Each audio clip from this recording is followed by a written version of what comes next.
تمہارے پروردگار نے ارشاد فرمایا ہے کہ اس کے سوا کسی کی عبادت نہ کرو اور ماں باپ کے ساتھ بھلائی کرتے رہو. اگر ان میں سے ایک یا دونوں تمہارے سامنے بڑھاپے کو پہنچ جائیں تو ان کو اف تک نہ کہنا اور نہ انہیں جھڑکنا اور ان سے بات ادب کے ساتھ کرنا. اور رشتہ داروں اور محتاجوں اور مسافروں کو ان کا حق ادا کرو اور فضول خرچی سے مال نہ اڑاؤ. اپنی اولاد کو مفلسی کے خوف سے قتل نہ کرنا کیونکہ ان کو اور تم کو ہم ہی رزق دیتے ہیں. کچھ شک نہیں کہ ان کا مار ڈالنا بڑا سخت گناہ ہے.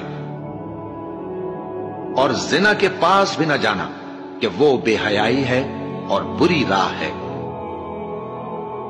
اور جس جاندار کا مارنا اللہ نے حرام کیا ہے اسے قتل نہ کرنا مگر جائز طور پر یعنی بفتوائے شریعت.